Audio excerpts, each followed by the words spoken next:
ಒಮ್ಮೆ ಯೋಚಿಸಿ ನೋಡಿ, ಅರಣ್ಯದಲ್ಲಿ ಶ್ರೀರಾಮನು ವಾಲಿಯನ್ನು ಬಾಣದಿಂದ ಸಂಹರಿಸದೇ ಇದ್ದಿದ್ದರೆ, ಕಿಷ್ಕಿಂಧೆಯ ರಾಜನಾಗಿದ್ದ ವಾಲಿ ಇನ್ನೂ ಜೀವಂತವಾಗಿದ್ದರೆ, ಆಗ ಸೀತೆಯನ್ನು ರಕ್ಷಿಸುವ ಕಥೆ ಇದೇ ರೀತಿಯಲ್ಲಿ ನಡೆಯುತ್ತಿತ್ತೆ.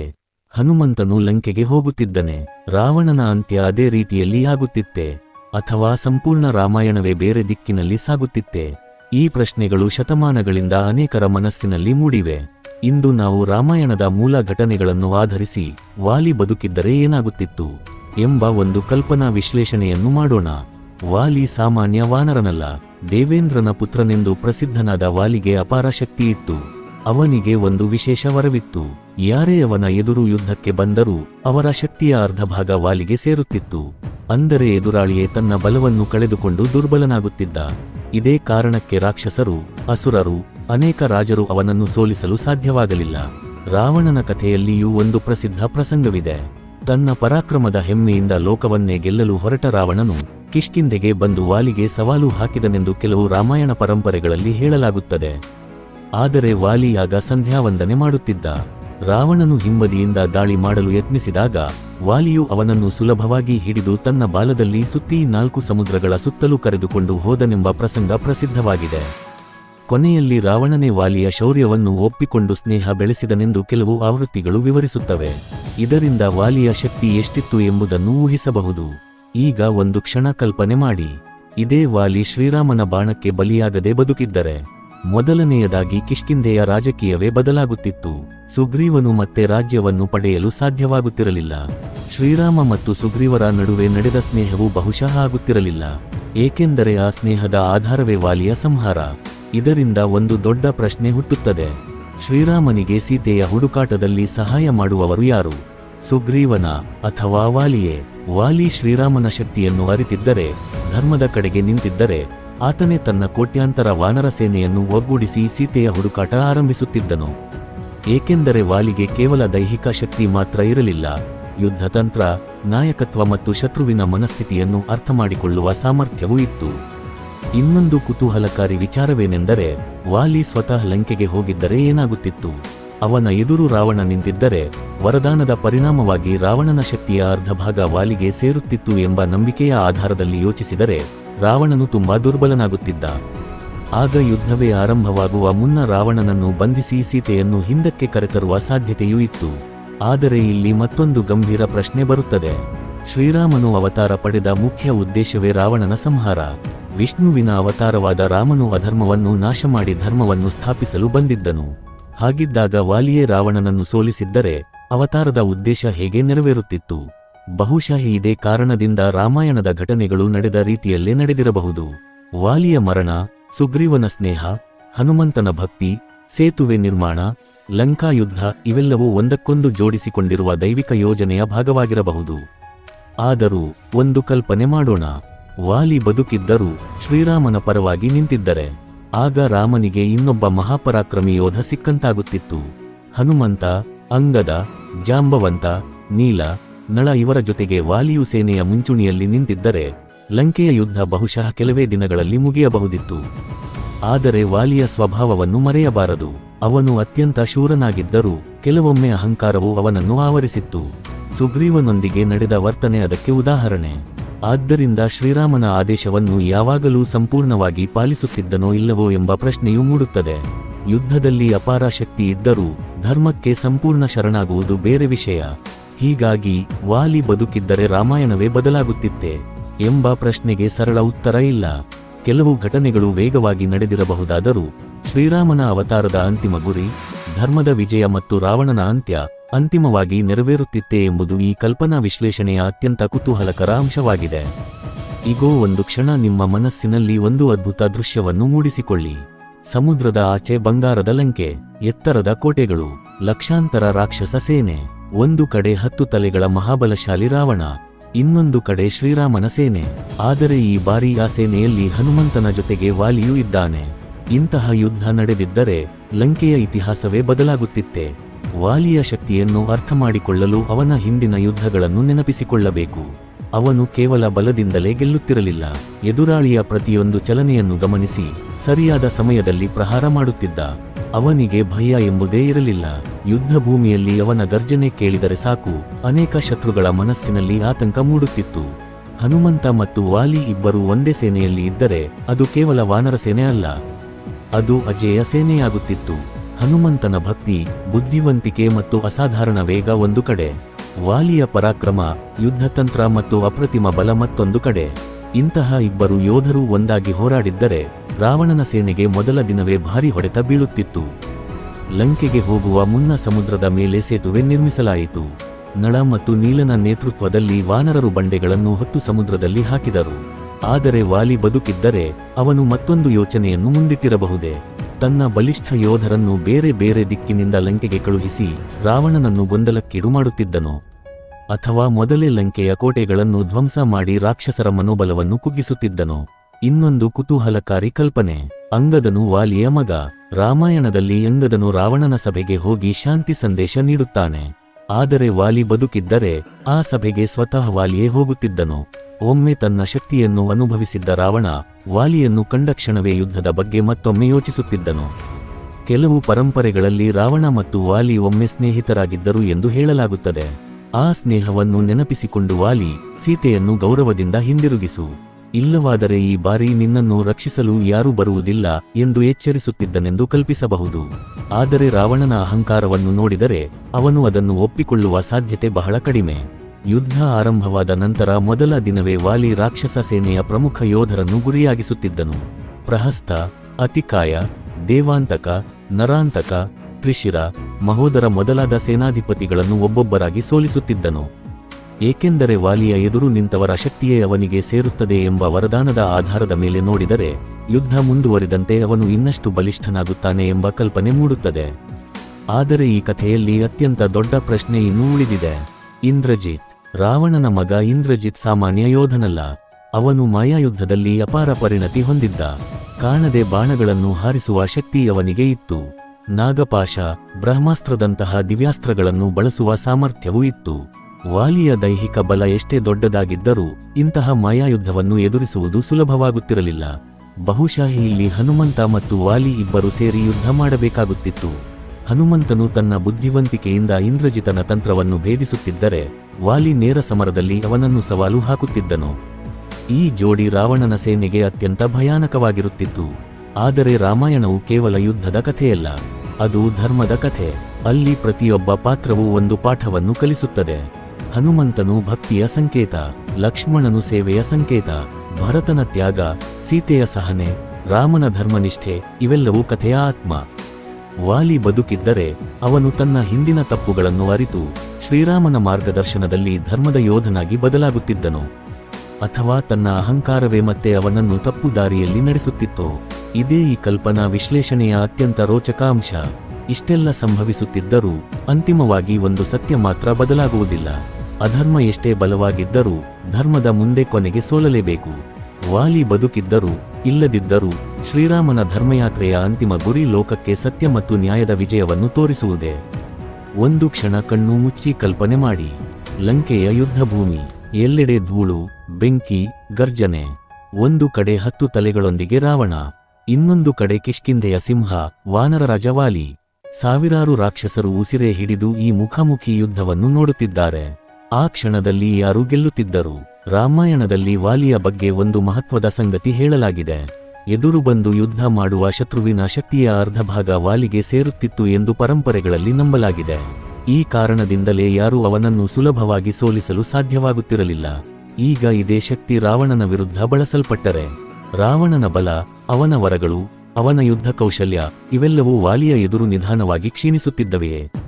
ಕಲ್ಪನೆಯ ದೃಷ್ಟಿಯಿಂದ ನೋಡಿದರೆ ಯುದ್ಧ ಮುಂದುವರಿದಂತೆ ರಾವಣ ದುರ್ಬಲನಾಗುತ್ತಿದ್ದರೆ ವಾಲಿ ಮತ್ತಷ್ಟು ಪ್ರಬಲನಾಗುತ್ತಿದ್ದನು. ರಾವಣನ ಮೊದಲ ಪ್ರಹಾರವು ಪರ್ವತದಷ್ಟು ಬಲಶಾಲಿಯಾಗಿರುತ್ತಿತ್ತು. ತನ್ನ ಬಿಲ್ಲಿನಿಂದ ಅಗ್ನಿಯಂತೆ ಉರಿಯುವ ಬಾಣಗಳನ್ನು ಬಿಡುತ್ತಿದ್ದ. ಆಕಾಶವೇ ಕತ್ತಲೆಯಾಗುತ್ತಿತ್ತು. ಆದರೆ ವಾಲಿ ಒಂದು ಜಿಗಿತದಲ್ಲಿ ಆ ಬಾಣಗಳನ್ನೇ ತಪ್ಪಿಸಿ ನೇರವಾಗಿ ರಾವಣನ ರಥದ ಮೇಲೆ ಇಳಿಯುತ್ತಿದ್ದನು. ಒಂದು ಕ್ಷಣದಲ್ಲಿ ರಥದ ಕುದುರೆಗಳು ನೆಲಕ್ಕುರುಳುತ್ತವೆ. ಸಾರಥಿ ದೂರ ಎಸೆಯಲ್ಪಡುತ್ತಾನೆ. ರಾವಣ ಮತ್ತೆ ಗಗನಕ್ಕೆ ಹಾರಿ ದಿವ್ಯಾಸ್ತ್ರಗಳನ್ನು ಪ್ರಯೋಗಿಸುತ್ತಾನೆ. ಆದರೆ ವಾಲಿಯ ವೇಗಕ್ಕೆ ಅವುಗಳ ಗುರಿಯೇ ತಪ್ಪುತ್ತಿತ್ತು. ಯುದ್ಧ ತೀವ್ರವಾಗುತ್ತಿದ್ದಂತೆ ರಾವಣ ತನ್ನ ಮಾಯಾಶಕ್ತಿಯನ್ನು ಬಳಸುತ್ತಿದ್ದನು. ಒಂದೇ ರಾವಣ 10 ರಾವಣರಂತೆ ಕಾಣುತ್ತಿದ್ದನು. ಆಕಾಶ, ಭೂಮಿ, ಎಲ್ಲೆಡೆ ಅವನ ರೂಪಗಳು ಕಾಣಿಸುತ್ತಿದ್ದವು. ಸಾಮಾನ್ಯ ಯೋಧನಾದರೆ ಗೊಂದಲಕ್ಕೊಳಗಾಗುತ್ತಿದ್ದ. ಆದರೆ ವಾಲಿ ಅನೇಕ ಅಸುರರನ್ನು ಎದುರಿಸಿದ್ದ ಅನುಭವ ಹೊಂದಿದ್ದ. ಅವನು ನಿಜವಾದ ರಾವಣನನ್ನು ಗುರುತಿಸಲು ಪ್ರಯತ್ನಿಸುತ್ತಿದ್ದನು. ಒಂದು ಪ್ರಬಲ ಗರ್ಜನೆ. ವಾಲಿ ಭೂಮಿಯನ್ನು ನಡುಗಿಸುವಷ್ಟು ಬಲದಿಂದ ಜಿಗಿದು ನಿಜವಾದ ರಾವಣನ ಎದೆಯ ಮೇಲೆ ಭೀಕರ ಹೊಡೆತ ನೀಡುತ್ತಾನೆ. ಆ ಹೊಡೆತದ ಶಬ್ದ ಲಂಕೆಯ ಅರಮನೆಯವರೆಗೂ ಕೇಳಿಸುತ್ತದೆ. ರಾವಣ ಕ್ಷಣಕಾಲ ತತ್ತರಿಸುತ್ತಾನೆ. ಆದರೆ ರಾವಣ ಕೂಡ ಸಾಮಾನ್ಯ ಯೋಧನಲ್ಲ. ಶಿವಭಕ್ತ, ಮಹಾತಪಸ್ವಿ. ಅವನ ಬಳಿ ಅನೇಕ ದಿವ್ಯಾಸ್ತ್ರಗಳಿವೆ. ಕೊನೆಯ ಪ್ರಯತ್ನವಾಗಿ ಅವನು ಅತ್ಯಂತ ಪ್ರಬಲ ಅಸ್ತ್ರಗಳನ್ನು ಪ್ರಯೋಗಿಸುತ್ತಾನೆ. ಇಲ್ಲೇ ಕಥೆಯ ದಿಕ್ಕು ಬದಲಾಗುತ್ತದೆ. ವಾಲಿಗೆ ದೈಹಿಕ ಬಲ ಅಸಾಧಾರಣವಾದರೂ ಎಲ್ಲಾ ದಿವ್ಯಾಸ್ತ್ರಗಳಿಗೂ ಅವನು ಅಜೇಯನಾಗಿದ್ದನೆಂದು ರಾಮಾಯಣ ಹೇಳುವುದಿಲ್ಲ. ಆದ್ದರಿಂದ ರಾವಣ ತನ್ನ ಸಂಪೂರ್ಣ ಅಸ್ತ್ರಶಕ್ತಿಯನ್ನು ಬಳಸಿದ್ದರೆ ಯುದ್ಧ ಬಹಳ ದೀರ್ಘವಾಗುತ್ತಿತ್ತು. ಅದೇ ಸಮಯದಲ್ಲಿ ಶ್ರೀರಾಮ, ಲಕ್ಷ್ಮಣ, ಹನುಮಂತ, ಜಾಂಬವಂತ, ಸುಗ್ರೀವ ಎಲ್ಲರೂ ಯುದ್ಧಭೂಮಿಯನ್ನು ಗಮನಿಸುತ್ತಿದ್ದರು. ಶ್ರೀರಾಮನ ಮನಸ್ಸಿನಲ್ಲಿ ಒಂದು ಪ್ರಶ್ನೆ ಮೂಡುತ್ತಿತ್ತು. ಈ ಯುದ್ಧದಲ್ಲಿ ನಾನು ಮಧ್ಯಪ್ರವೇಶ ಮಾಡಬೇಕೇ, ಅಥವಾ ವಾಲಿಯೇ ಇದನ್ನು ಮುಗಿಸುತ್ತಾನೆ? ಆದರೆ ರಾಮನು ಕೇವಲ ರಾಜನಲ್ಲ, ಅವರು ವಿಷ್ಣುವಿನ ಅವತಾರ. ರಾವಣನ ಅಂತ್ಯ ಅವರ ಕೈಯಿಂದಲೇ ಆಗಬೇಕೆಂಬುದು ದೈವ ಸಂಕಲ್ಪ. ಆದ್ದರಿಂದ ವಾಲಿ ಎಷ್ಟೇ ಪರಾಕ್ರಮ ತೋರಿದ್ದರೂ ಅಂತಿಮ ನಿರ್ಣಾಯಕ ಕ್ಷಣದಲ್ಲಿ ಶ್ರೀರಾಮನೇ ಮುಂದೆ ಬರುತ್ತಿದ್ದರು ಎಂದು ಕಲ್ಪಿಸಬಹುದು. ವಾಲಿ ರಾವಣನನ್ನು ದುರ್ಬಲನಾಗಿಸುತ್ತಾನೆ. ರಾವಣನ ಸೇನೆ ಚದುರಿ ಹೋಗುತ್ತದೆ. ಅವನ ಅಹಂಕಾರ ಭಗ್ನವಾಗುತ್ತದೆ. ಆ ನಂತರ ಶ್ರೀರಾಮನ ದಿವ್ಯ ಬಾಣ ರಾವಣನ ಅಂತ್ಯಕ್ಕೆ ಕಾರಣವಾಗುತ್ತದೆ. ಹೀಗೆ ನೋಡಿದರೆ ವಾಲಿ ಬದುಕಿದ್ದರೆ ಯುದ್ಧದ ರೂಪ ಬದಲಾಗುತ್ತಿತ್ತು. ಯುದ್ಧದ ಅವಧಿ ಕಡಿಮೆಯಾಗುತ್ತಿತ್ತು. ಅನೇಕ ವಾನರ ಯೋಧರು ಜೀವ ಉಳಿಸಿಕೊಳ್ಳುತ್ತಿದ್ದರು. ಆದರೆ ಅಂತಿಮ ಫಲ, ಧರ್ಮದ ವಿಜಯ ಮತ್ತು ರಾವಣನ ಪತನ ಬಹುಶಃ ಬದಲಾಗುತ್ತಿರಲಿಲ್ಲ. ಇನ್ನೊಂದು ಮಹತ್ವದ ವಿಚಾರ, ವಾಲಿ ಬದುಕಿದ್ದರೆ ಅಂಗದನ ಜೀವನವು ಸಂಪೂರ್ಣ ಬದಲಾಗುತ್ತಿತ್ತು. ತಂದೆ ಮತ್ತು ಮಗ ಇಬ್ಬರೂ ಸೇರಿ ಶ್ರೀರಾಮನ ಸೇವೆ ಮಾಡುತ್ತಿದ್ದ ದೃಶ್ಯ ಎಷ್ಟು ಅದ್ಭುತವಾಗಿರುತ್ತಿತ್ತು. ಅಂಗದನ ಧೈರ್ಯಕ್ಕೆ ವಾಲಿಯ ಅನುಭವ ಸೇರಿದ್ದರೆ ರಾವಣನ ಸಭೆಯಲ್ಲಿಯೇ ರಾಕ್ಷಸರು ನಡುಗುತ್ತಿದ್ದರು. ಆದರೆ ವಿಧಿಯ ನಿರ್ಧಾರ ಬೇರೆ ಆಗಿತ್ತು. ವಾಲಿಯ ಮರಣದಿಂದ ಅಂಗದನು ಶ್ರೀರಾಮನ ಶರಣಾದನು. ಅದೇ ರಾಮಾಯಣದ ಮುಂದಿನ ಅಧ್ಯಾಯಗಳಿಗೆ ದಾರಿ ಮಾಡಿಕೊಟ್ಟಿತು. ಇಲ್ಲಿಯವರೆಗೆ ನಾವು ವಾಲಿಯ ಶಕ್ತಿ, ರಾವಣನೊಂದಿಗೆ ಅವನ ಯುದ್ಧ, ಲಂಕಾ ಯುದ್ಧದ ಬದಲಾವಣೆಗಳ ಬಗ್ಗೆ ಕಲ್ಪನಾ ವಿಶ್ಲೇಷಣೆ ಮಾಡಿದ್ದೇವೆ. ಆದರೆ ಈಗ ಇನ್ನೂ ದೊಡ್ಡ ಪ್ರಶ್ನೆಯೊಂದು ನಮ್ಮ ಮುಂದೆ ನಿಂತಿದೆ. ವಾಲಿ ಬದುಕಿದ್ದರೆ ಹನುಮಂತನ ಪಾತ್ರವೇ ಕಡಿಮೆಯಾಗುತ್ತಿತ್ತೆ? ಮೊದಲ ನೋಟಕ್ಕೆ ಹೌದು ಎನ್ನುವ ಉತ್ತರ ಬರಬಹುದು. ಏಕೆಂದರೆ ವಾಲಿ ಅಸಾಧಾರಣ ಬಲಶಾಲಿ. ರಾವಣನನ್ನೇ ಎದುರಿಸುವ ಸಾಮರ್ಥ್ಯ ಅವನಿಗಿತ್ತು. ಆದರೆ ರಾಮಾಯಣವನ್ನು ಆಳವಾಗಿ ಅರ್ಥಮಾಡಿಕೊಂಡರೆ ಉತ್ತರ ಸಂಪೂರ್ಣವಾಗಿ ಬೇರೆ. ಹನುಮಂತನ ಮಹತ್ವ ಕೇವಲ ಯುದ್ಧದಲ್ಲಿರಲಿಲ್ಲ. ಅವನ ಮಹತ್ವ ಅವನ ಭಕ್ತಿ, ಬುದ್ಧಿವಂತಿಕೆ, ವಿನಯ ಮತ್ತು ಶ್ರೀರಾಮನ ಮೇಲಿನ ಅಚಲ ನಂಬಿಕೆಯಲ್ಲಿತ್ತು. ಸೀತಾಮಾತೆಯನ್ನು ಮೊದಲು ಕಂಡುಹಿಡಿದವರು ಹನುಮಂತ. ಅಶೋಕವಾಟಿಕೆಗೆ ಹೋಗಿ ಶ್ರೀರಾಮನ ಉಂಗುರವನ್ನು ಕೊಟ್ಟವರು ಹನುಮಂತ. ಲಂಕೆಯನ್ನು ದಹಿಸಿದವರು ಹನುಮಂತ. ಸಂಜೀವಿನಿ ಪರ್ವತವನ್ನು ಹೊತ್ತು ಲಕ್ಷ್ಮಣನ ಪ್ರಾಣ ಉಳಿಸಿದವರು ಹನುಮಂತ. ಈ ಕಾರ್ಯಗಳಲ್ಲಿ ಯಾವುದನ್ನೂ ಕೇವಲ ಬಲದಿಂದ ಮಾಡಲು ಸಾಧ್ಯವಿರಲಿಲ್ಲ. ಆದ್ದರಿಂದ ವಾಲಿ ಬದುಕಿದ್ದರೂ ಹನುಮಂತನ ಪಾತ್ರ ಕಡಿಮೆಯಾಗುತ್ತಿರಲಿಲ್ಲ. ಬದಲಾಗಿ ಇಬ್ಬರು ಸೇರಿದ್ದರೆ ಅದು ಅಪರೂಪದ ಶಕ್ತಿಯ ಸಂಯೋಜನೆಯಾಗುತ್ತಿತ್ತು. ವಾಲಿ ಯುದ್ಧದ ಮುಂಚೂಣಿಯಲ್ಲಿ ಹೋರಾಡುತ್ತಿದ್ದ. ಹನುಮಂತ ಗುಪ್ತಚರ ಕಾರ್ಯ, ತಂತ್ರ, ರಕ್ಷಣೆ ಮತ್ತು ಶ್ರೀರಾಮನ ಆದೇಶಗಳನ್ನು ನೆರವೇರಿಸುತ್ತಿದ್ದ. ಒಬ್ಬನು ಬಲದ ಸಂಕೇತ, ಇನ್ನೊಬ್ಬನು ಭಕ್ತಿಯ ಸಂಕೇತ. ಒಬ್ಬನು ಸಿಂಹದಂತೆ ಗರ್ಜಿಸುತ್ತಿದ್ದ, ಇನ್ನೊಬ್ಬನು ವಿನಯದಿಂದ ಶ್ರೀರಾಮನ ಪಾದಸೇವೆಯಲ್ಲಿ ನಿಂತಿದ್ದ. ಇಂತಹ ಇಬ್ಬರು ಒಂದೇ ಸೇನೆಯಲ್ಲಿ ಇದ್ದರೆ ರಾವಣನ ಮನಸ್ಸಿನಲ್ಲಿ ಮೊದಲ ಬಾರಿಗೆ ನಿಜವಾದ ಭಯ ಮೂಡುತ್ತಿತ್ತು. ಇದೀಗ ಇನ್ನೊಂದು ಕುತೂಹಲಕಾರಿ ಪ್ರಶ್ನೆ. ವಾಲಿ ಬದುಕಿದ್ದರೆ ಕುಂಭಕರ್ಣನ ವಿರುದ್ಧ ಯಾರು ಹೋರಾಡುತ್ತಿದ್ದರು? ರಾಮಾಯಣದಲ್ಲಿ ಕುಂಭಕರ್ಣನು ಸಾವಿರಾರು ವಾನರರನ್ನು ಕೊಂದು ಭಯಾನಕ ವಿನಾಶ ಮಾಡುತ್ತಾನೆ. ಅವನನ್ನು ತಡೆಯುವುದು ಅತ್ಯಂತ ಕಷ್ಟವಾಗಿತ್ತು. ಆದರೆ ವಾಲಿ ಬದುಕಿದ್ದರೆ ಬಹುಶಃ ಕುಂಭಕರ್ಣನ ಎದುರು ಮೊದಲಿಗೆ ಅವನೇ ನಿಂತಿರುತ್ತಿದ್ದ. ಇಬ್ಬರು ಪರ್ವತದಷ್ಟು ಬಲಿಷ್ಠರು. ಒಬ್ಬ ವಾನರ ರಾಜ, ಇನ್ನೊಬ್ಬ ರಾಕ್ಷಸ ದೈತ್ಯ.